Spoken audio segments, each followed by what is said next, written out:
Welcome to Econ 102, where economist Noah Smith and I make sense of what's happening in the news, technology, business, and beyond through the lens of economics. Let's jump right in. Have to. Hey, I'm Noah Smith, and I'm here with PEG, which stands for Pascal-Emmanuel Gobry. Yes. How was my pronunciation? That's pretty good. That's pretty good. So welcome Noah to the Sphere podcast. You challenged me. You challenged me, sir. Not to a duel, not yet, but to a debate on immigration. And I'll debate anybody. And I do think it can be an interesting debate. So since you fired the first shot, go ahead. Right. Well, anyway, I'm trying to do more debates. After on Econ 102, I did a debate with Oren Cass. It turned out really well. Cool. And then I did a debate with Aaron McIntyre. Cool. And then that turned out okay. Yeah, we ended up getting very sidetracked on that, but I think it turned out okay anyway. Well, that can be fun too. Yeah. Anyway, immigration. So the background here is that I thought we should have a debate because we were arguing about something on Twitter, and I forget what it was that we were arguing about, and it wasn't immigration. It was actually something else. Yes. Yeah. No. So you. Wait. What were we arguing? I remember. It's this Twitter crap. Yeah. That just goes. You challenged Mehdi Hassan to a debate. That is true.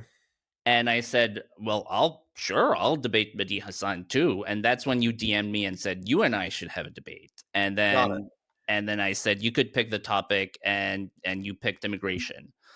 Well, yeah, because I figure immigration is something that everybody likes to shout about. And so, we might as well talk about it as a hot button issue.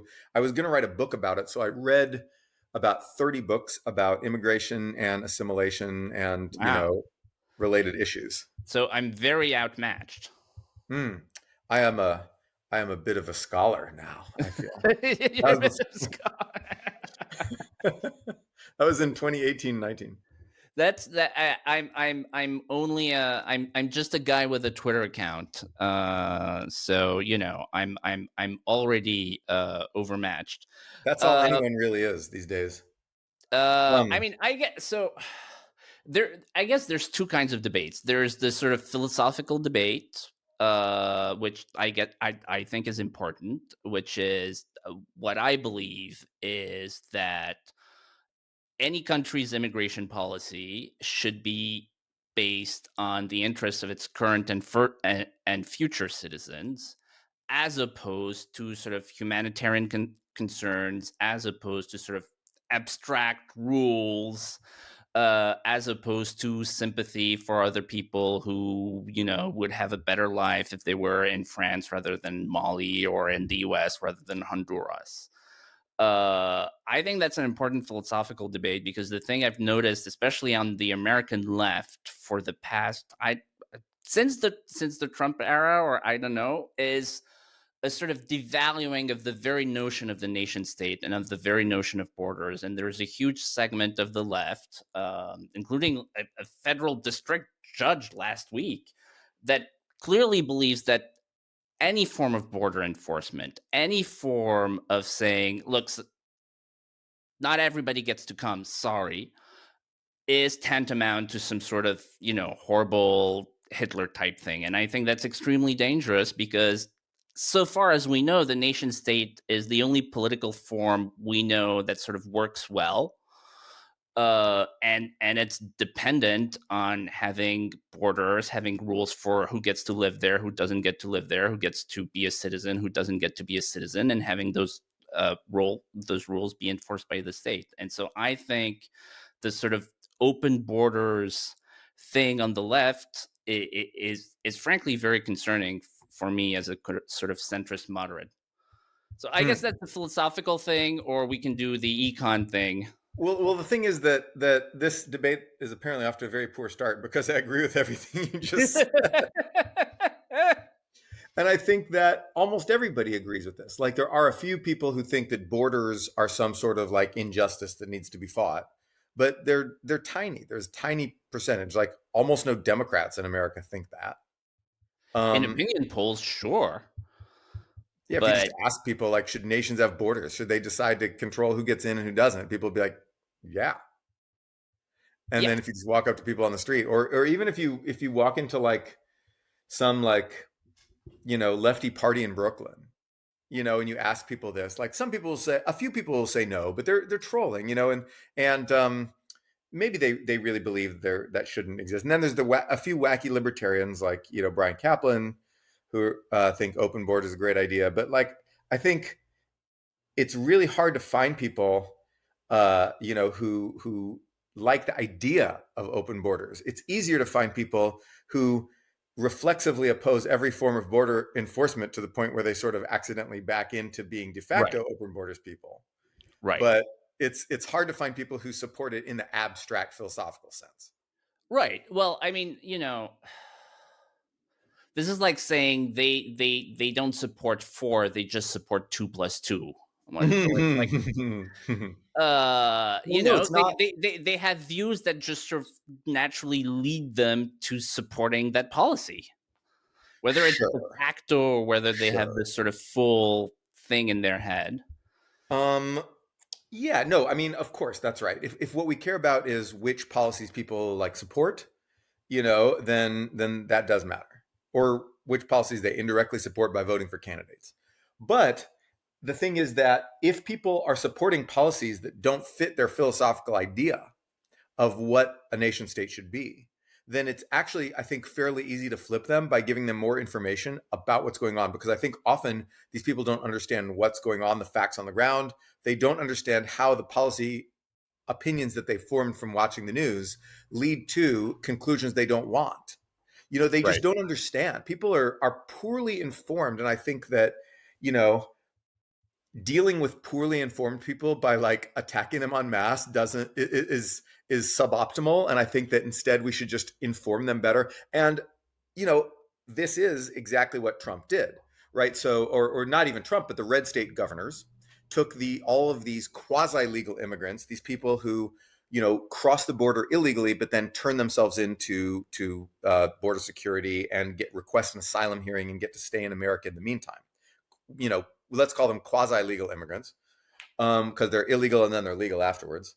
But then what the red state governor started doing during Biden's term was shipping them all to New York and to other blue cities, mostly on the East Coast, and it caused this massive backlash against specifically that kind of immigration, because people didn't know what the hell was going on. It wasn't that people understood what was going on and simply thought, ha ha ha, those Texans can suck it. Those Floridians can suck it. It wasn't just that. Maybe a little. I mean, I'm sure there's a few people in Brooklyn who do think that way, but I guess more to the point, people Yeah. didn't understand what was going Yeah, on, and once it I'm arrived on joking, the but I doorstep, take your point. they got it. Yeah. Yeah, I mean, yeah, I I guess we're sort of talking past each other because you're talking about like opinions of voters and opinion polls, and like Democratic voters are largely quite moderate. I'm talking, and again, I'm saying like this is a drift. I'm not saying this, this is what the Democratic Party is. I'm just saying I have watched this sort of change in the discourse over the past few years, and it worries me, which is the sort of I I hate that word. The elites, the sort of tastemakers, the sort of intellectuals and activists of the Democratic Party, and activists are very powerful in the Democratic Party. That may change in the future, but for now they're still extremely powerful. Like you do see a lot of people, and they're who sincerely believe that, and that no one is illegal, right? No human is illegal. Like I have seen that poster with my own very eyes in like fancy neighborhoods in lots and lots of blue cities in the US. And like it's the same thing as, maybe if you sit down these people and like, oh, do you really agree with like a billion people coming here? They would say, oh, no, maybe. So they don't believe four, but they believe 2 plus 2. And so it is worrying. and it is strange, and it is a shift from the sort of 2008 Obama era thing where Obama would say, look, I'm for border enforcement, I'm for deporting people who shouldn't be here, blah, blah, blah. And it's in the national interest of America to sort of legalize some of the people who are here and allow more people, which is a very, very different position than no human is illegal. You know what I mean? And exactly. I do. And so it's affective. Like the idea no human is illegal. It's people see the word illegal, they don't like it. It feels like you're impugning a whole class of people, right? And you're saying, oh, you are illegal as a person, you have no rights, we can just abuse you however we like. And they don't like that, so and they have a point, because do you know the Parsley Massacre? Have you ever heard of the Parsley Massacre? No. Okay, so the Dominican Republic borders Haiti. The Dominican Republic is much more economically successful. Yes. Many Haitian people illegally immigrated to Dominican Republic in the early 20th century in order to work in Haiti. In order to work in the DR. Right. The Dominicans didn't like this, and they had a dictator named, I think it was Raul Trujillo. And he basically said, we'll kick him out or kill him. And so he sent guys around to say, ¿cuál es esto? And what is this? And then if they, and it's parsley, like esperejil, right? And if you can't say that because you're a French speaker, right, die. Or if you're just nervous, so French or nervous, you're dead. Right. And so they killed, most of the Haitian migrants. There was, maybe less than 100,000, I think, but it was quite a lot, many tens of thousands. And they slaughtered them with machine guns, and then the Haitians didn't come again. So, but I don't think America's going to send out ICE with machine guns to slaughter people who aren't here in the country if they can't pull out their birth certificate. And I don't want them to. Right. But when you see what they are doing, there was that hairdresser guy who was raped in a Salvadoran prison.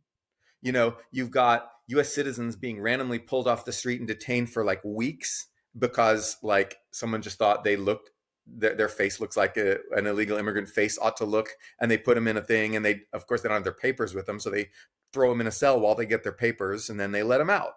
And then or at the border you see citizens being detained, and then of course you see people who actually are here illegally getting treated fairly badly. Alligator Alcatraz, that's the conditions there are just horrible.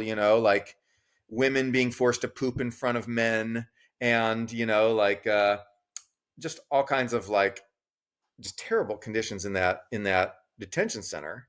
And so I think the statement "no human is illegal" it's a nonsense statement, right? It's affective. It's purely just an emotional response to the word illegal applied to a person. But when you look at the actual policies the Trump administration feels that it's entitled to do to people who are here illegally, that looks bad, and I don't like it.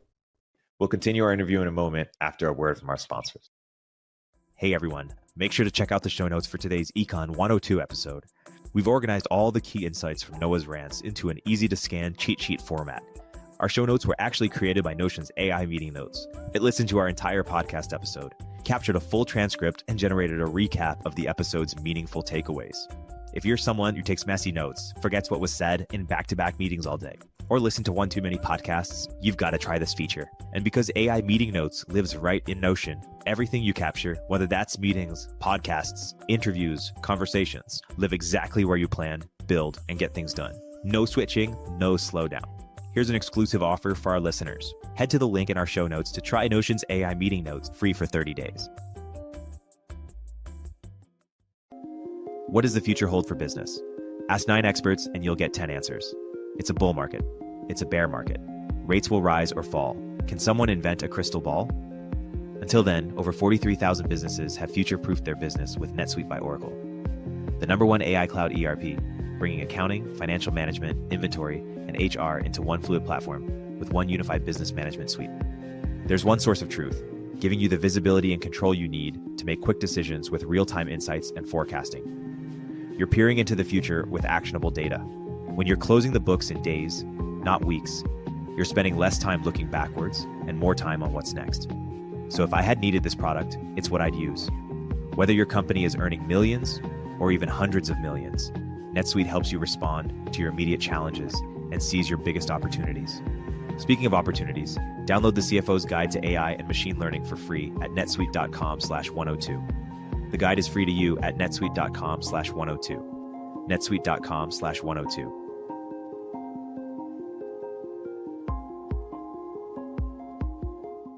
Couple points. So first of all, the kind of people who post these signs, they all have graduate degrees from like prestigious institutions, and they all are in their 30s and 40s and have like six-figure jobs working for NGOs or universities or healthcare systems or things like Or that. Google. They're not 19-year-olds. You know No. what I mean? They're responsible adults, and they're not shooting it when they're not saying it when drunk at a party. They made the affirmative positive decision to purchase a sign and put it on their lawn for the entire world to see. This is like one of the top 3 most important things, I believe.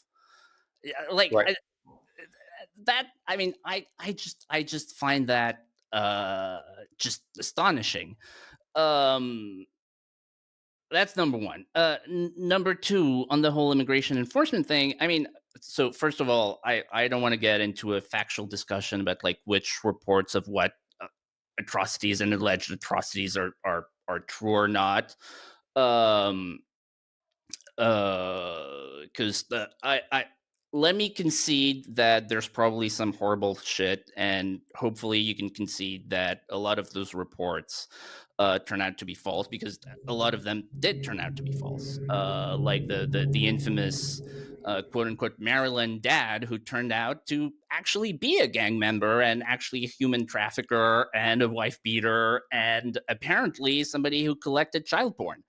And a senator, the Maryland senator, flew to El Salvador to have his photo taken with him. So there's all sorts of stories in both directions. I like, enforcing rules is always ugly, and I find it always striking that the ugliness of enforcement catches a form of attention that isn't caught or that isn't focused on the ugliness of what happens when you have unchecked mass third world immigration into a country, which Right. also causes a lot of very real human suffering. Um, and Right. and So it's basically just people, saying, just focusing on different, sort of yeah, extreme cases, and thinking about those extreme cases and getting upset about those extreme cases, and yeah, then advocating, policies based on doing whatever the opposite of those extreme cases are. right. And so that's not a constructive way to deal with the situation, in my view. Okay. I think if you want illegal immigrants to leave, I feel like the easy way to do that is just prevent them from getting jobs. You just, you audit companies. You say, look, you're hiring these guys. You pay a fine. Like, we're not going to send jackbooted thugs onto your lawn and break down your door. We're going to send you a penalty via the IRS, and you'll have to pay a ton of money, and maybe you'll have to close up shop or maybe not, but you're just going to pay a lot of money for doing this. And then everyone will be like, ugh, we don't want to pay the fine. So we're going to stop hiring these people. Sorry, you're not a, legal worker. So we're not going to hire you. And then everybody's like, shit, there's no jobs in this country, man. And they leave. And so like there's precedent for this working, which is the Great Recession. After 2007, we had this big recession. It was coupled with increased enforcement by the Obama administration. But honestly, it was that for like 10 years, there weren't really that many jobs to be had. And so people left. Like, I think even if you like the higher estimates of the total number of illegal immigrants in America, the total amount that the number went down was like 1.5 million over those years, and that's a substantial amount of the net decrease. And then the number of people you deport, of course, is much larger than that. But then the total number went down by like 1.5 million. All the estimates agree. And just do that times 5 by auditing companies that hire illegal immigrants, and then you don't have to put anyone in like alligator Alcatraz or send them to a Salvadoran torture dungeon or do these other things whose purpose is to scare people away. Yes. You can instead just reduce the pull factors that pull them here. I mean, why not both, right? I mean, the sort Because of one has much higher negative side effects, and the other is sufficient.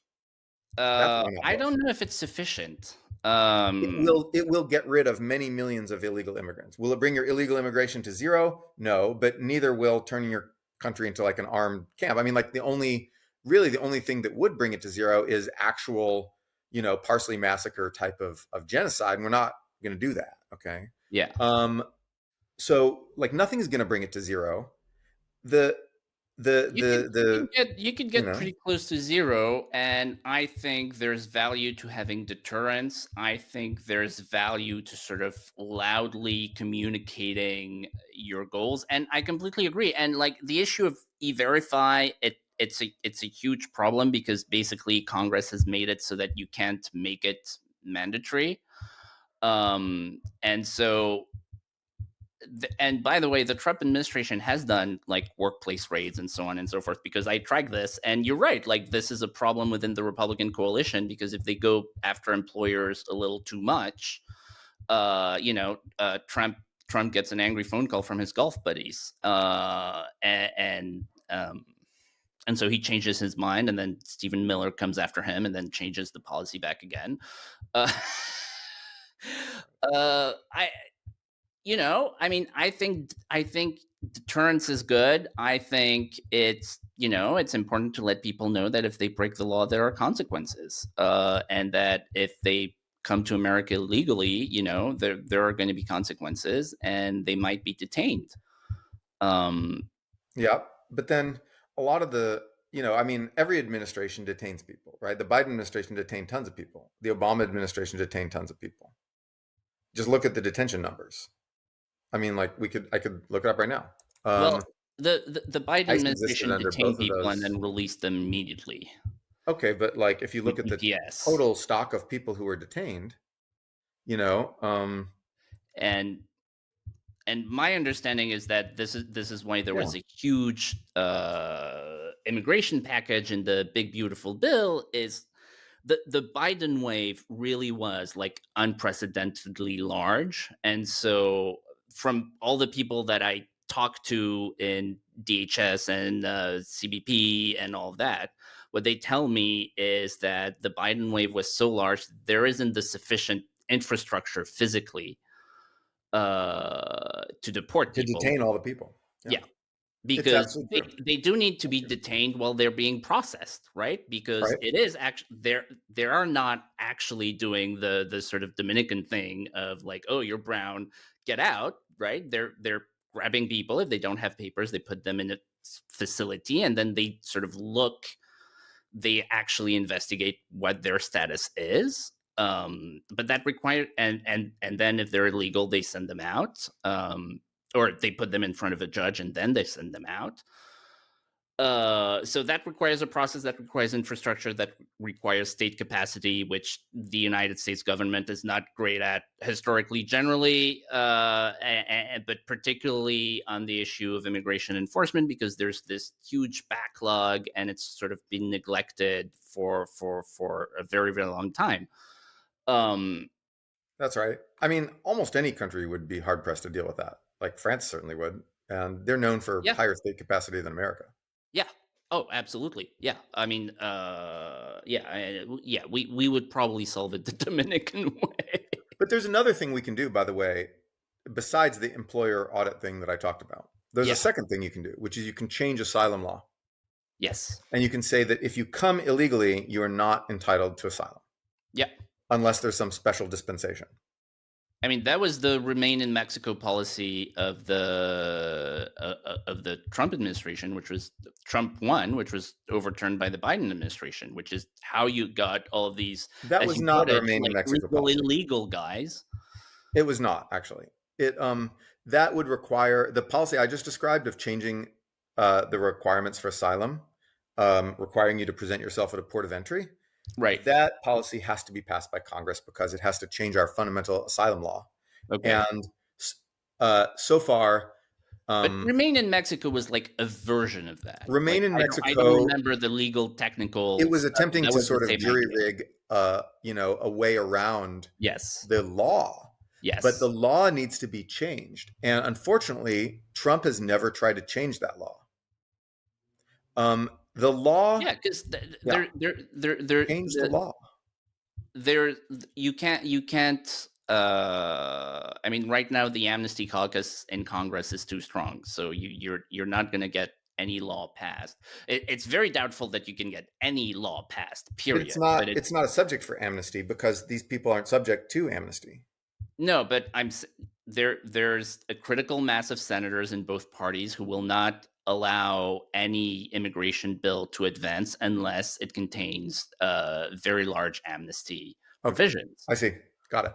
Um, Well, I see that. So, but that's then, what they meant by comprehensive okay, immigration but reform in the that's, 2010s. I know, but that's, first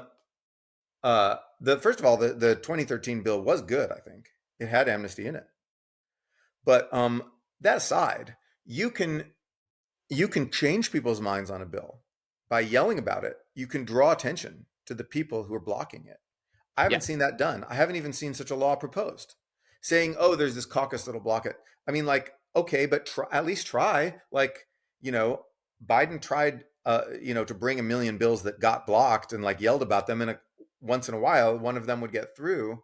I think that this one's common sense enough.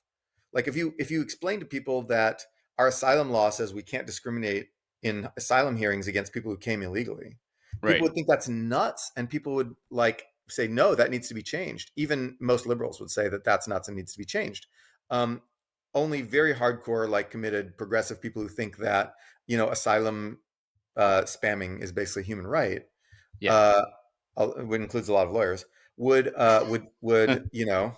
um, yeah, I have lawyer friends who was like, wait, no, that's the basic human right. I'm like, no, it isn't. Yeah. But Infinite appeal is not a human right. right. So the right to be not discriminated against in asylum for breaking the law Right. is not a basic human right. Right. Breaking the law should allow you to be discriminated against in asylum hearing. Right. But it's not because of our current law. So people need to yell about this. And I worry. What I actually worry is that the Republicans have no desire to change that law because it allows them to continue having this problem that they must be elected to solve. And maybe that's cynical, but I worry that they don't want to address the root cause. They just want to treat the symptom, kind of like, pharma companies that sell painkillers but don't want to cure underlying diseases. It's like, we'd rather make recurring revenue treating the thing than make one-time revenue from the thing. We'll continue our interview in a moment after a word from our sponsors. If you're a small business owner, you know how messy finances can get. A bank account here, an invoicing app there, tax spreadsheets somewhere else. And before you know it, you're juggling half a dozen tools and still feeling behind. That's exactly why there's Found. Found eliminates the clutter by giving you one platform that handles it all. Banking, bookkeeping, invoices, and taxes. No more paying for multiple subscriptions or trying to make outdated apps work together. Found reimagines what business banking should be by putting everything, expense tracking, tax estimates, invoicing, and contractor payments, right inside your business checking account. It's the kind of tool that makes you wonder how anyone managed their business finances without it. Found brings everything together so you can actually stay on top of things instead of constantly catching up. Take back control of your business today. Open a Found account for free at found.com. That's FOUND.com.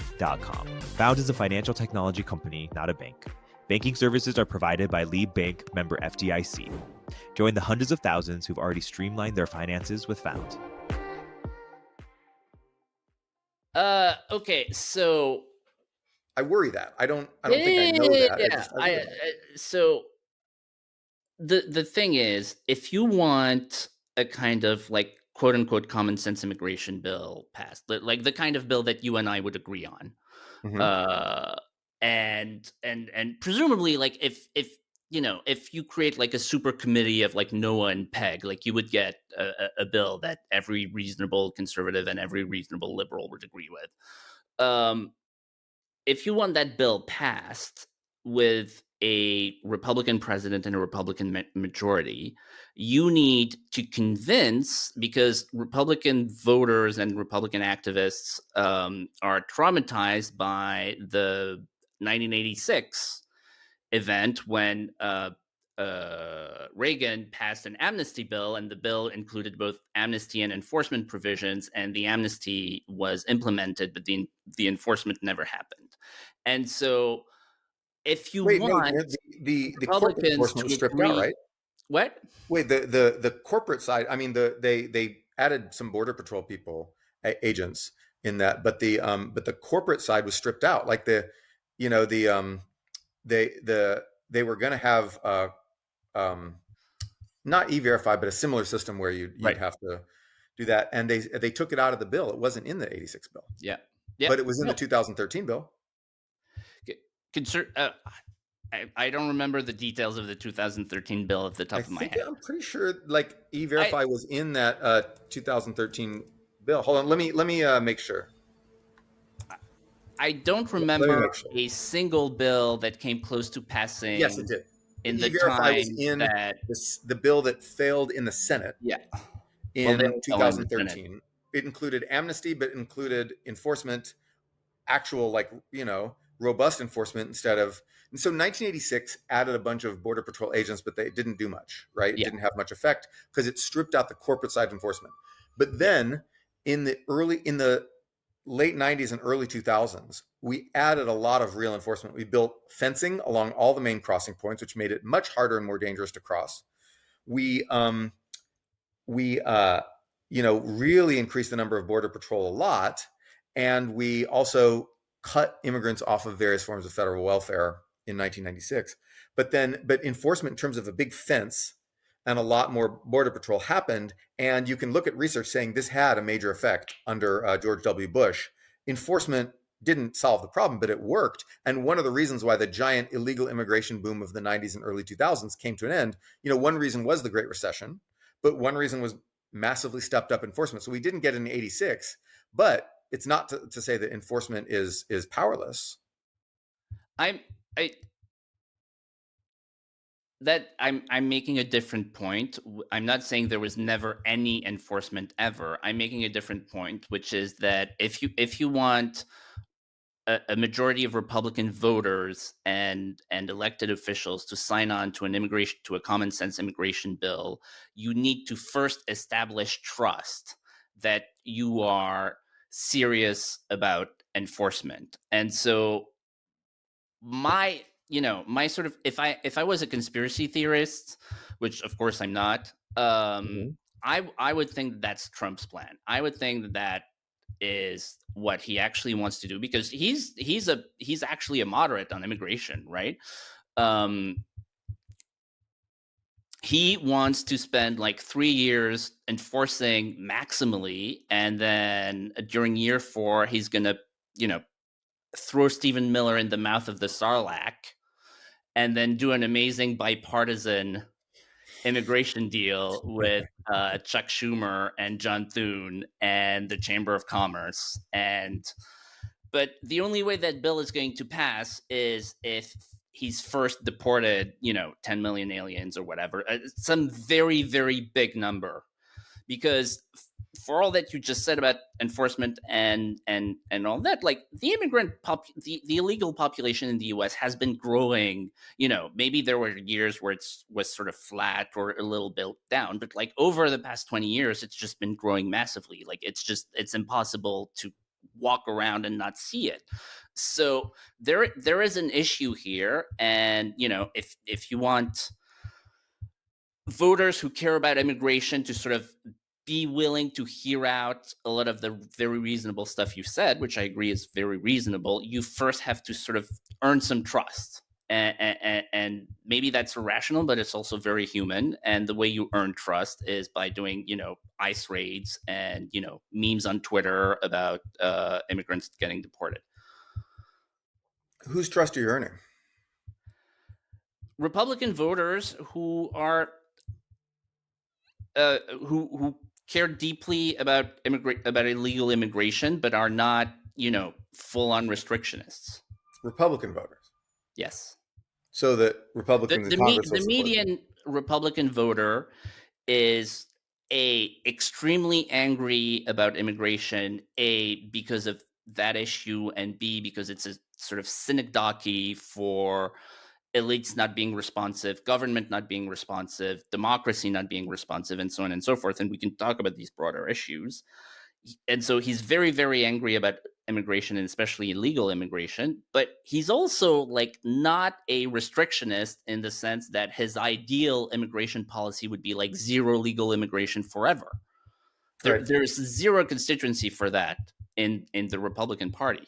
There's less constituency for that than there is for open borders in the Democratic Party. Right.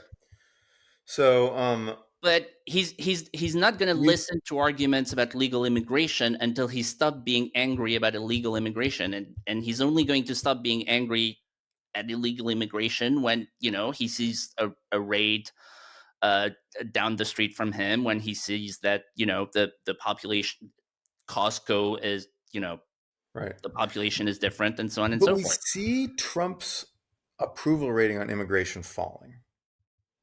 And it's falling, I believe, among Republicans too, although it's from a very high base. Yeah. But it's falling a little bit. And so some people, like, I'm not sure I've seen evidence of the trust being built. Maybe it's there. People still approve of Trump on border security, but Yeah. then approval of Trump on immigration in general has gone down because people see these abuses. They see the ICE raids everywhere. They see they hear about the, alligator Alcatraz. Don't call it a concentration camp. They hear about the detention centers and they hear about the. I mean, the it's a meme. It's a detention center, and they made a moat around it, and they called it Alligator Alcatraz because it's in Florida. It's just a detention center. Yeah. What's the conceptual difference between detention centers and concentration camps, by the way, just out of curiosity? I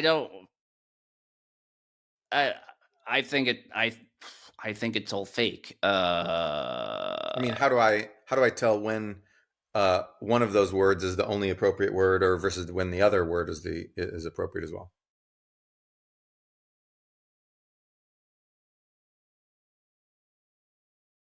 You know, I've never given that issue much thought. I mean, it's a mix of why are people sent there, and B, what happens to them while they're there. As far as I know, nobody is being sent to alligator, Alcatraz for being Jewish or gay or communist. Not yet, anyway. Dun dun dun. And look, I haven't looked at the reports about how horrible it is there, but I would bet a good amount of money that we haven't reached, Auschwitz tier yet. True, but I mean, I think that most concentration camps throughout history are not death camps. For example, the Boer concentration camps that the British used in the Boer War were the original. That was where the name came from, I believe. That's what I heard, because the term concentration camp just means detention center, right? It's just we no longer use it because it's tainted.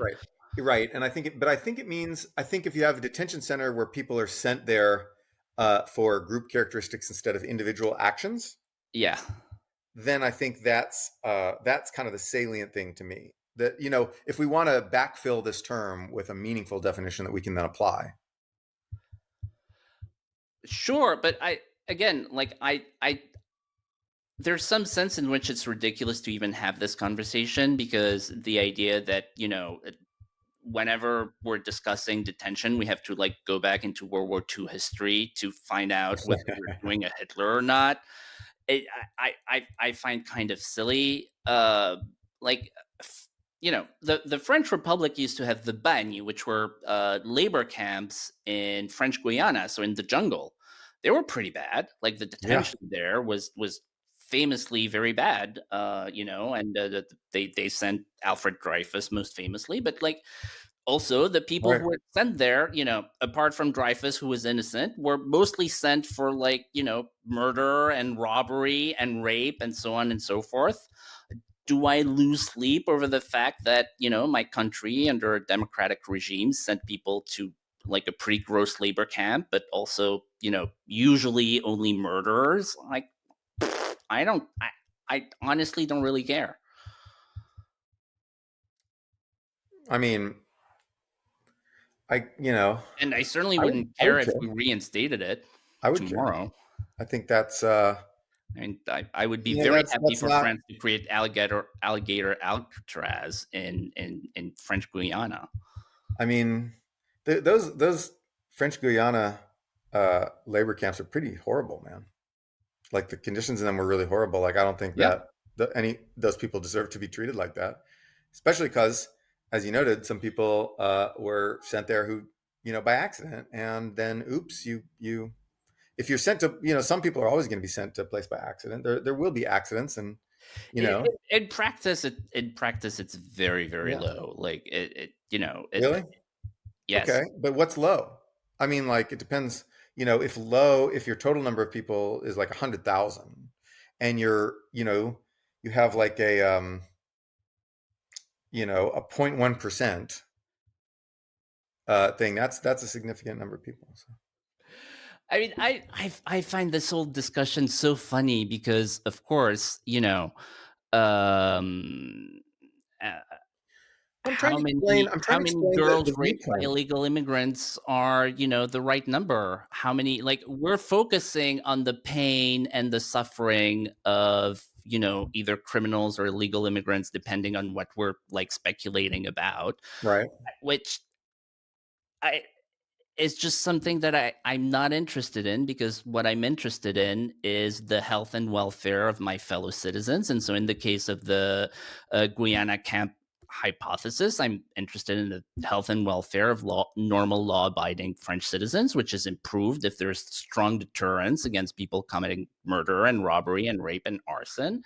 In the case of illegal immigration, again, there are very significant harms that come to very ordinary people due to unchecked mass third world immigration. And I have a lot more empathy for them than I have for anybody who decided to break the immigration laws of any sort of civilized country that I care about. And so Now I have a question for you. I have a question for you. I don't want us to be like actively sadistic towards them or like throw them in a volcano or anything. But beyond that, I really don't care. And Okay. maybe you think that's just horribly cruel. I just think Well, it's normal. some people are gonna think that is cruel, and you have to, accept that some people care about that.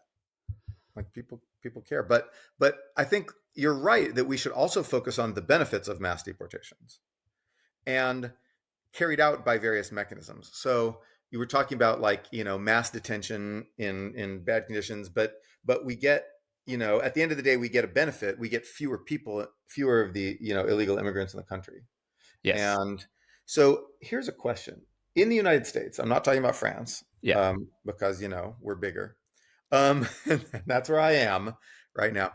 In the United States, if you were to uh, deport 10 million illegal immigrants, let's say, Yeah. would the total number of native born Americans who get victimized by violent crime go up, or would it go down? The total number of Native Americans who were The total victimized. number of native born Americans. So I'm saying, suppose we don't care, or let's say native born Americans and legal immigrants. Okay. So Right, right, right. but people who are in the country lawfully, who are not illegal immigrants, would the total number of violent victimizations of those people increase or decrease if we were to deport 10 million illegal immigrants? I mean, it would decrease. Are we going to do the whole like illegal immigrant crime rate thing? So illegal immigrant crime rate doesn't quite answer this. If it were illegal immigrant crime rate, we'd know the answer right off the top of our head. But the thing is that since most of the crimes committed by illegal immigrants are against other illegal immigrants, it doesn't answer the question that I was asking, which is Oh, about I see. victimization of people who are legally in the country. Right. So I don't actually know the answer to this. It depends on some parameters that we don't really know. But I did some guesstimation, and I had AI do some guesstimation, and it looks Right. like the total change would be about zero. Because again, like you said, illegal immigrants have a lower crime rate than the native born. Sort And of. then, yeah, I mean, they do, like, on average. It's just an average, right? Like, Yeah. they have a Yes. lower crime rate than native born on average. And since a vastly disproportionate amount of those victimizations are against other illegal immigrants, Yeah. basically illegal immigrants are living in these mostly living in these enclaves where they don't encounter other people much. And when they do, it's usually through like going to work, where they're not going to, those are the people who do work, and they're not going to commit a lot of crimes. The crimes they do commit are against others of their own kind in their own neighborhoods, primarily. And so because of that, I think that if you're looking at the safety of people like me, citizens of Yes. America, the native born, my safety is statistically, on average, I don't know about me personally, right? But Right. statistically, on average, it's not enhanced by all those mass deportations. I don't become a safer person statistically, I think.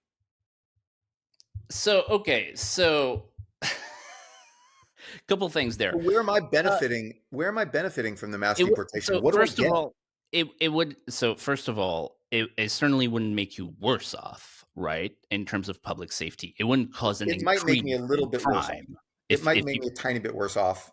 It largely unchanged. Let's assume it's Secondly, yeah, let's assume that secondly, it's exactly zero instead of almost zero. empirically, the links between illegal immigration, certainly in the US, and sort of organized transnational crime and drug trafficking are so real and so extensive. Like every human trafficking network is also a drug trafficking network and vice versa, right? And and drug cartels in the US have distribution networks in the US in part because there has been a laissez-faire, relatively laissez-faire attitude towards enforcing immigration laws, right? And so you're sort of math uh you're sort of purely abstract sort of percentage calculation just doesn't take account the fact that if you're removing en masse these sort of enclaves, as you said, because most illegal immigrants live in these enclaves, In which enclaves, yeah. ensures that most of the crimes they commit, but you're also by definition uh striking a huge blow against all sort of South American and South American originated transnational crime, which includes all sorts of horrible human trafficking, and which of course includes the drugs and the drug epidemic in the U.S. And yes, the fentanyl that does come from I mean the some some ingredients are made in China and then they get them to Mexico and they do the final manufacturing in Mexico and then they bring it to the US. And So this is not again, counted as like violent in the crime, real world, just like to yes, support what you're saying. absolutely, like criminality would just drop like a rock and it would be much beyond, the probability of sort of Noah Smith getting stabbed while he's walking to the store. And another point about those who gets victimized by those crimes, like a lot of those communities also have a lot of legal immigrants, right? They have a lot of Salvadoran Americans or whatever who are legal citizens, and they're disproportionately also the victims of illegal immigrant gang related crime, right?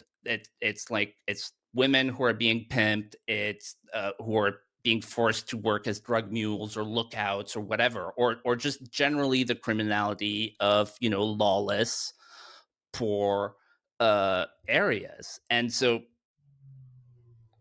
those people who are U.S. citizens also deserve protection from that kind of crime. And so Noah The Smith, argument here is that we shouldn't economist, look at commentator, violent his crime crime rates. rate isn't going to be We should look affected, at but like poor indirect crime minority U.S. indirectly citizens caused by like the in drug poor trade and things like areas, that. their crime rate, their Is that what you're asking? probability of being victimized by crime will change. Sorry, I just finished my point, so I didn't hear what you were saying. Sorry. I It's was not a saying, so debate if you're I don't talk over you. if so you're basically saying that the indirect effect on crime rates via curbing of the drug trade would be in addition to whatever direct violent crime rates we observe, And so, because when people import fentanyl into the country, it's not counted as a violent crime, Right. but it could encourage violent crime because then people fight over the fentanyl or Right. whatever later on down the chain. And maybe those people are citizens or illegal immigrants or whoever. Right. Right. And so it gets counted as non-illegal immigrant crime, but the links would be broken, thus Right. making drug enforcement easier. Right. Okay. Yeah. I buy that that's possible. I'm not 100% sure how true that is, but I buy that that's possible. That asylum seekers, even if they don't carry the fentanyl with them, because if you turn yourself in with fent, because remember these almost all this so-called illegal immigration right now is people crossing the border illegally and then immediately turning themselves into the authorities. Right? It's quasi-legal. Right. Right. And then and so Well, those that was people, true under the Biden administration because they had the yeah, CPB program. So they were inviting people to do this. It was essentially like a way but it's also our law. of It's our just basic like law. bringing in, as large amounts of people as possible with But just you no could vetting and just like the thinnest veneer of legality. What I'm saying is that this is our law. Our law says that you have to do that. That is America's asylum law. I mean, it is a sort of extremely, um I don't like the law, but it is our law. tendentious interpretation of the law. Not necessarily. No, it's not, because the law very clearly states that that asylum claims cannot discriminate against people based on whether they enter the No, country I I legally or I illegally. I understand that, And but that law there's ought to be there's there's changed. That law ought to be changed, but it is our law. there's lots of technicalities in every direction because there's the credible fear standard, and so you have to Okay. show credible fear, except that the way people No, show but credible fear is wait a totally, second. you know, Oh, I people's understand, but what I'm explanations saying are is that, taken at face value. listen, the credible fear standard determines whether people will be given asylum once they get the hearing. And in fact, that is the basis for the fact that we deny most asylum applicants because they don't have credible fear. They're just economic migrants and we boot them out.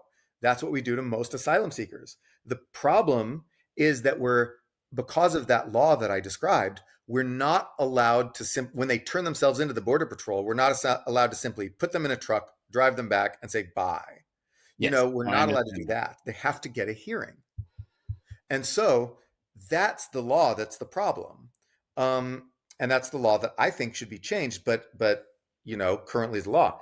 And so um, nobody who does that is going to have fentanyl on them when they turn themselves in, because then you're arrested with fentanyl. So maybe some people could like plant fentanyl in the desert and remember where to come back and get it. But then primarily, what you're talking about is human networks that the quasi-legal immigrants that are then in the country, I mean, send text messages to the mafia and help them smuggle drugs in by being their person their contact on the other side. as far as I know, I've never seen anybody dispute that the networks that traffic people across the border are the same networks as the networks that traffic drugs across the They may border, be, but and that they're linked to I the assume they are. They are the same distribution networks. networks I agree. in But what I'm American saying, cities that cause all of the violent crime, because then there are fights over drug turf and like all of the crime that comes with drug trafficking. 100% agree. However, however, it's not clear that, so border security, obviously, stopping people at the border, catching more people at the border will obviously disrupt those networks. But why does mass deportation disrupt those networks? That's what I'm trying to get at here.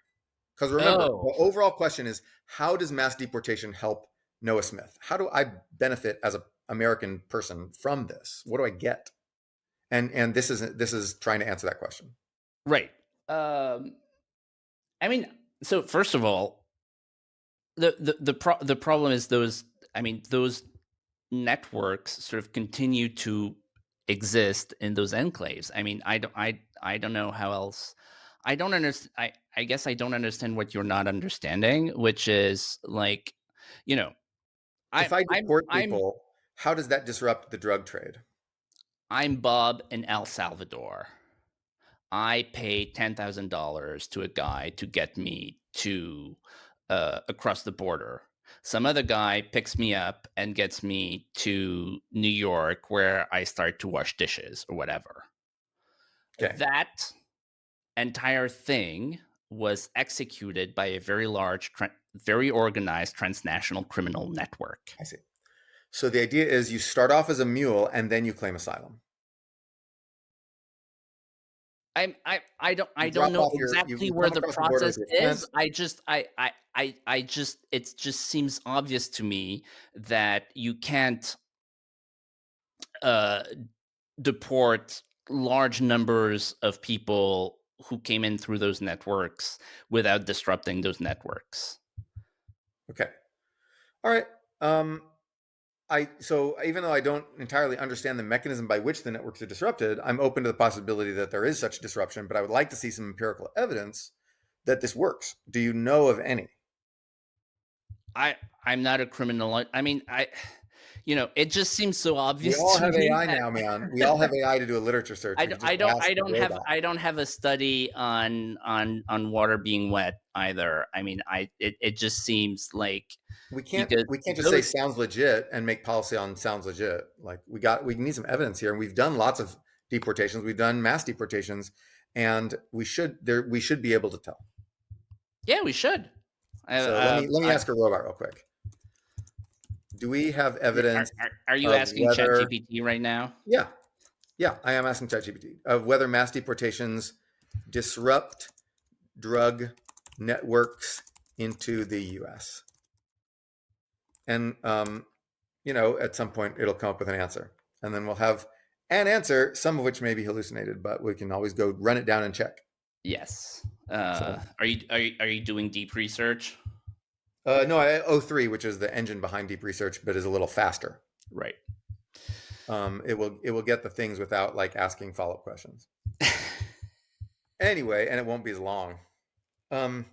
So, all right, but I'm not telling you you're wrong. Okay, I'm saying I want to understand the case because we've talked about the potential we haven't been harms of fighting mass enough. deportation. This is terrible television. Yeah, but we've talked about the potential harms, but I want to understand like what I as an American get, and I think honestly you've so far missed the big one, which is the fiscal cost of providing for all these people at the local and state level. That's the thing that made all the New Yorkers mad. There's that. Yeah, absolutely. I think that's the main cost that New Yorkers got mad about because people certainly in blue states, it is enormous. Yeah, it's enormous. Even in red states, there's some government support. It's not zero. Yes.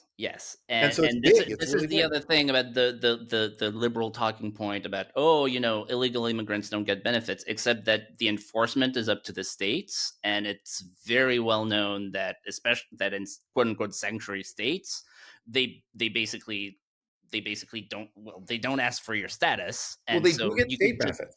They get state benefits. Honor system, and so but they already do get state benefits and local benefits depending on state and local law. That's always been true. And if states and some programs are block granted to the states, and the states can do whatever they want with it, and the federal government can't determine who that gets given to. Anything that the states do can be, and in fact, this is the main fiscal cost. Right. I'm saying they explicitly give benefits to illegal aliens, but also in the case where they're not allowed to give the benefits, they still give it to them because they don't enforce the prohibitions. This is well known about Medicaid in California. I don't know specifically about Medicaid in New York. There's several other pieces. So the GPT-03 is finished. Do you want to hear what it says? Sure. All right. Well, consult the robot. I love robots. It says, so far, no rigorous empirical study shows that deporting a large number of non-citizens meaningfully interrupts the flow of fentanyl, cocaine, meth, or other drugs into the United States. The available evidence instead suggests that most illicit drug couriers caught at or inside the border are U.S. citizens using ports of entry, not migrants arrested between them. Interior deportations overwhelmingly remove longtime residents whose most serious offense is low-level drug possession or sales, not cartel logisticians. After 2 decades of high deportation rates, U.S. street prices, purity, availability, and overdose deaths showed no sustained improvement. Large-scale removals can even feed criminal groups abroad by delivering experienced recruits to gangs and cartels in Mexico. Did that last one was hilarious. It's like no, removing them doesn't reduce crime because they're not criminal, and also it increases crime in other countries because they're you're exporting criminals to other countries. There Right. was also another sleight of hand in the idea that immigrants who with drugs in the U.S. are small time, or they're just arrested for possession. Overwhelmingly, when somebody's it's like, oh, there are nonviolent drug offenders in prison. It's that the offense was bargained down, but the actual fact is that that person was caught dealing drugs, and then they took a plea deal so that there wouldn't be a trial. But like that person was I mean, that's absolutely what a dealing nonviolent drugs. drug offense is. Like, What? Yeah. yeah, it wasn't you're not talking about a violent offense changed to a nonviolent offense through a plea bargain. Yes. Well, okay, but you Though understand what I'm. occasionally that does happen, but it's pretty rare. It's like 99% of the time, like 99% of or 90 something percent of criminal convictions in the US are plea bargains. Sure, but you don't. Violent offenses typically do not get changed to non-violent offenses in the plea bargain. If Oh, you right. I bargain it see. down to a lower offense in the same category, so you could bargain felony Yes. assault to misdemeanor assault. I don't know, Right. Well, yes. So, but or like felony possession to misdemeanor possession. if somebody's in prison for possession, it's not because they were caught smoking a joint. It's because they were actively dealing and they got plea bargained down to possession. And so I'm just pointing that out in context of the GPT 03 saying, illegal immigrants who get arrested in the U.S. Mostly just get arrested for possession or nonviolent offenses. And it's like, well, that's most likely due to the plea bargaining system. It doesn't mean that they're not involved in serious crime. It's just because that's just base rates, man. That's the fact that most offenses are nonviolent. Sure. Like Anyway. that. So yeah. Anyway, but I mean, I don't think violent offenses are getting plea bargained away. It's just that most offenses are nonviolent to begin with. Anyway, so I guess the idea is, what do I get from mass deportation? I get lower taxes at the federal, state, and local level by some amount, a bit of lower taxes, and then I get potentially, if you believe Peg and not the robot, I will get less fent in the country. Yeah, Less which is mass. pretty big. Like you will get lower organized crime. You will get lower disorder because there are forms of disorder that are broader than crime. I remember, I'm old enough when there was this guy on Fox called Tucker Carlson who was canceled for saying that Well, you are old. immigrants make cities dirty, quote unquote. But like, there are absolutely cultural norms around littering, and they differ by population, and like there's absolutely a link. And like there are all sorts of forms of disorder and decline of quality of life that come with mass illegal third world immigration. So public safety, taxes, and generally a sort of a greater sense of democratic responsiveness and accountability, because you will have the justified feeling of living in a country where the laws that are written on the book get enforced and the government enforces the laws, instead of living in this very bizarre world where everybody knows that there's one set of laws on the books, but that's not the real law that exists in the real world, and everybody obeys by a different set of laws, which is incredibly corrosive to public trust in institutions, trust in democracy, and so on and so forth. Denmark is a very good example of this. I was speaking with somebody from Denmark recently, who, as our viewers may know, is the sort of case study for like very strong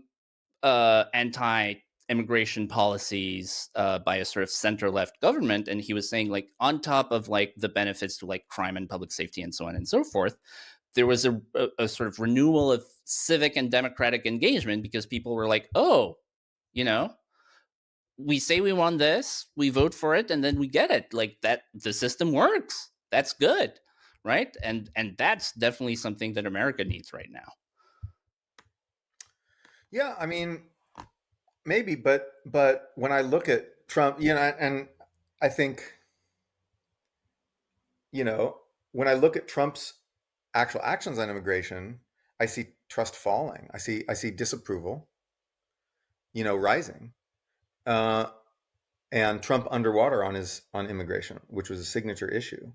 And I think a lot of your case here that this is ultimately a good thing rests on this sort of supposition that this is some kind of preamble, that this is some kind of inevitable base satisfying move before Trump pivots to a reasonable compromise. I didn't We talked about that. No, I sort of floated it as a sort of semi serious conspiracy theory. I'm not saying this is Trump's agenda, and this is like understood. I would like that to be true. I would like for the Trump and the Trump administration to sort of solve the illegal immigration problem in a way that's so decisive that it sort of moves the country to a different chapter, and then people can have the actual important discussion, which is what's the kind of immigration system we want. Now that we know that we can enforce the laws, now that we know that it's not a big joke to change the law or to rewrite the law, what kind of law do we want? I absolutely want that, and I think it's a necessary, not sufficient, but necessary preliminary step. But I also think that the illegal immigration problem is worth solving on its own.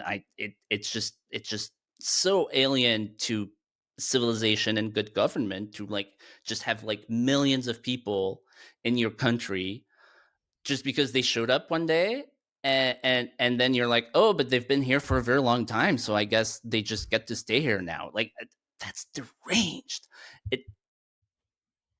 I really think it's a very serious, it's a public safety problem, it's a economic problem, and so on and so forth. For you personally, mass deportations build your trust in the system. Yes. And that makes sense. And I'm sure that there's a non-trivial number of people who think like you, who think like that, and who agree with you. But when I look at what the average American thinks, I don't see people taking heart from this policy. I don't see trust in our institutions rising from the ICE deportation rampage. I don't see it. I don't see this in the data. I see disapproval rising. I mean, it's only been going on for 6 months. I haven't looked at the polls, and I'm a policy guy. I very deliberately don't look. I mean, I look at issue polls, but I don't look at like Trump polls. So I don't have an opinion on like which polls are good or bad, and so on and so forth. And there are definitely fake polls out there. Like, that's not a conspiracy theory, or there's just a like lot very of bad polls on this topic, and then the aggregators like Nate Silver and G. Elliott Morris and these other guys try to do their best to figure out what's going on, look at the quality of the polls, and I understand that polls aren't a perfect guide to public opinion. There's many problems with polls. Yeah. But I don't see maybe out there trust is silently being built, but it doesn't look like it. I don't see it. I just see people who, the minority of people who are just enraged about immigration, think, yeah, get them. This is the thing we've been waiting for a long time. And of course, there are people who, from all the way from like the 80s and 90s have just been like, get them out, and just been getting increasingly mad since the 80s and 90s about this. And those people are going to be pleased. Like, there was never a time when you thought this wasn't a problem, right? There was, yeah. When did you think this wasn't before Trump? Like under Obama? Yeah. Huh. That's interesting because we had a wave of asylum seekers, all Oh, those unaccompanied you children, and could Google it. I wrote columns in favor of immigration amnesty in like 2014, 2015. The open question is like what level of immigration is sustainable without causing too much sort of social and political and cultural disruption. And the fact that your country elects a crazy orange guy is a pretty good hint that, you know, you've hit that point and you right. should therefore backtrack. It wasn't like a overnight thing. Oh, Trump won, therefore I completely changed my mind on immigration. But like the fact that so many Americans were so uh, passionate about this and sort of prioritizing this over everything else absolutely made me think, oh, like I'm the one who's missing something here. I'm the one who doesn't fully understand what is happening, and you know, I couldn't tell you like a moment where I became sort of extremely anti-immigration, but yeah, that it's a sort of I say that jokingly, but yeah, it's kind of ipso facto. And again, if you believe in democracy, as we all do, it is kind of ipso facto the case. Like, if I'm not saying, you know, every poll is right, and when 51% of the country says something, it must be right every time. But when you have this level of public dissatisfaction for so long, it it should tell you something. Um, and so I learned more about fentanyl. I learned more about, you know, what was happening in sort of white working class communities in the Midwest of the U.S. I learned more about, you know, wages and so on and so forth, and I became radicalized, absolutely. And now I absolutely believe that it's, you know, the most important issue for America, for Europe, and that it sort of preconditions everything else, because it both on its own and because it's a symbol and a kind of, you know, synecdoche for a host of other issues related to public trust, related to whether government exists for the interest of the whole population or an elite, and so on and so forth. And so, yeah, Okay. so that's my answer to your question. No, I haven't. I was pro immigration for because I was a like good, enlightened, you know, elite, uh, white Okay. collar, graduate degree, blah blah Yeah. blah Well, person. let me ask you a follow-up question then, which is what would what is there any degree to which Trump could overstep in his immigration policy that would make you change your mind about this and think, okay, the costs of this policy are too high? Right. And what would that Uh, be? What would that look like? What would make you change your mind on that?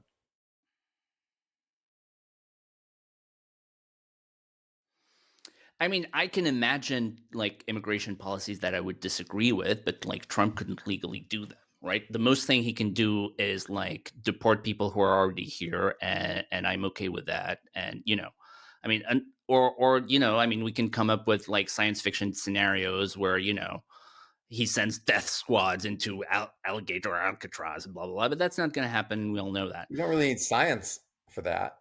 We have the weapons. Yeah, we have the weapons. We don't need to invent anything. It doesn't need to be AI doing it. I don't know. But yeah, I so you think death squads, or mass execution of illegal immigrants Yeah, would I flip would you on that? consider that a bridge too far. I So an open question for me is the extent of the economic disruption, Hmm. um, and because I do think that if you start, you know, because now there's such a backlog of criminals and unemployed people, but you know, the big open question is what happens when they start actually hitting into like people who are employed and so on and so forth. And I fully expect some level of economic disruption, which I don't mind, but I think it's an open question just how much there will be. That being said, in some I don't want to say perverse way, but in sort of paradoxical way, the more economic disruption there is, the more that I would see that as evidence that the system was just fundamentally broken and really needed to be resetted. Like if it really is the case that the American economy absolutely needs, you know, $5 an hour waiters or whatever, that absolutely needs this sort of like servant caste uh to operate, then it's all the more evidence that we need to shift to a very different system very quickly. Um So uh economic stuff is not going to make you change your mind, but death squads would. I have one more. What if we start seeing? What if we start seeing uh, U.S. large numbers yeah. of U.S. citizens detained or deported? Yeah, I mean, yes. Like if there was some sort of like crazy thing where yes. Okay. Sure. I mean, What if? I Here's another one. What yeah. if Trump, in suppose with or without the Supreme Court's blessing, but what if Trump changes the law on birthright citizenship to strip citizenship from people whose ancestors were illegal immigrants or suspected of being illegal immigrants? And so we have mass stripping of citizenship from large numbers of I mean, Americans. obviously, if it's suspected of being illegal When I'm saying immigrants, it's like suspected, I a mean you giant can't prove they loophole. were legal, and so therefore you don't have citizenship. Oh, right. So so basically everybody would have to prove that their ancestors were legal. After some certain date, Otherwise, let's they say, get when they think that proof is available, because obviously for my ancestors who came in the late 1800s or early 1900s, there was no proof, right, no proof of legality because we didn't have those systems in place yet. But right. suppose that we say, okay, so if you came since some term 1965, I don't know, Yes. whenever, and then and we can't prove that that your ancestors came legally, we can strip you of citizenship and then send you to alligator Alcatraz, and then or deport you to El Salvador, wherever the fuck. Uh What about that? Because that is sort of what I painted as the worst case scenario in Trump's first term. I said, this anti-immigrant backlash, how far could this go? What's the worst thing I can possibly think of that we might actually do? And it was that. And I came up with well, this idea in 2017, so a long time ago. I mean, you saw, and it's just a meme. It's not going to happen. But you saw the thing about Mamdani, right? Which is there is a legal provision that basically, if you're a naturalized U.S. citizen and you're a communist, that means that basically it the law presumes that you must have lied during your naturalization process about being a communist, and that therefore We can strip your you can be citizenship of that. stripped of citizenship and deported. We do have a law that allows you to do that, perfectly legal. I Okay. if So Trump suppose one of your started sort of ancestors. vigorously enforcing that law, I mean, if No, there would be a threshold where I'd be fine, and there would probably be a threshold where I would no longer be fine. right. And keep in mind, by the way, I'm not talking about stripping citizenship from people who naturalize, which the law you're discussing is about Right. stripping citizenship Yes. from people who naturalized. Right. That law will not allow you to strip citizenship from the kids of those people. Yes. So if Yes. you lie Well, and say I'm I not a understand communist that's and you were a different. I communist, understand that's different from the question you asked. right, I'm just right. like, I'm talking about stripping citizenship from people based on their ancestry. well, Would that be enough whether to turn you? whether their parents came here illegally is not exactly the same thing as their ancestry, right? Because I'm talking about their parents or their grandparents, let's say. uh Or I just d- say parents. Just say parents. Your parents came here illegally. You're born here. You're Because they came illegally, you're not a citizen and you must now leave. What about that? I I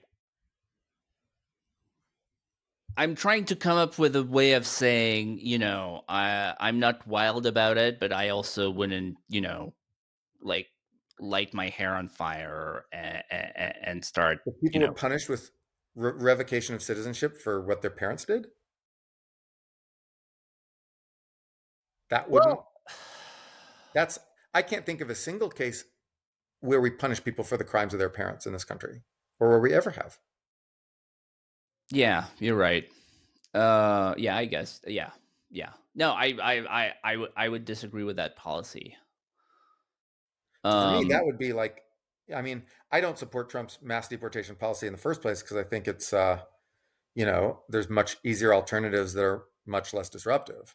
But yes, I think, but I think this that policy that I just described of punishing yes. people with citizenship stripping for their parents being illegal immigrants, which I think is on the table. Uh, they discuss it. They talk about doing it. Um, I've that would literally scare the never hell out of heard me. I would this. be I really mean, scared. I swear I'm not trying to dodge your question or like, but You like didn't I've dodge it. You literally didn't dodge it. never heard this.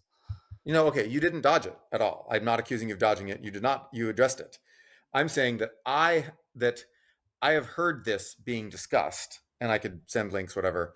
And that that is a policy that would deeply scare me, and make me think. I'm like No, I'm I not understand. living. I'm not living in a country with basic human rights. I understand. I understand. Yeah, I think it would be a dumb policy. The reason why I'm being so hesitant is that,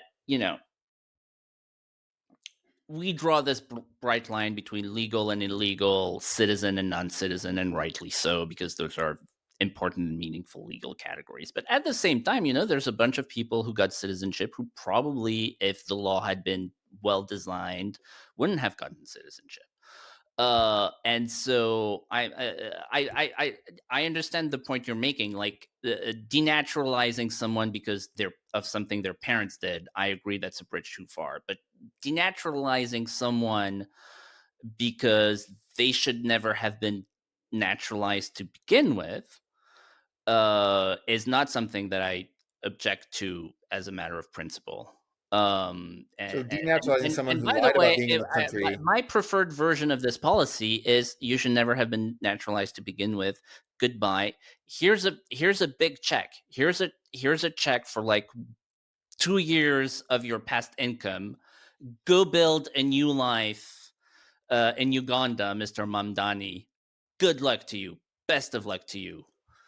Is Mom Donnie naturalized? I don't think that would be, terribly inhumane or Nazi. I see. All right. Well, I think that's a good place to stop. I Okay. can't think of. I think that we've basically covered like the main. Um, we didn't talk about things like high skilled immigration or Yeah, yeah. I mean, cultural we impacts. we basically didn't talk about economics, even though you're supposed to be an economics Yeah. guy. Well, we could have a follow up where we do another, but I got to go eat lunch. Yeah, and I've got to go eat dinner because we live in a big planet. Yeah. But this is We have fun, and this is fun. I liked it. We could do it again. Um, sure.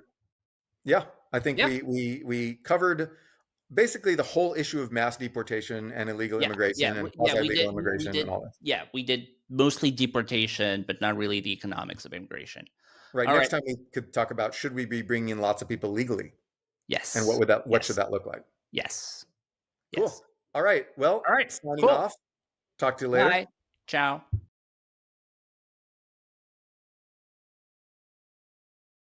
Thanks for listening to this episode of Econ 102. If you liked this episode, be sure to like, comment, subscribe, leave us a rating or review, and share it with your friends and family. For more episodes, go to YouTube, Apple Podcasts, and Spotify, and follow us on X at Eric Torenberg and at No Opinion. Thanks again for watching, and we'll see you in the next one.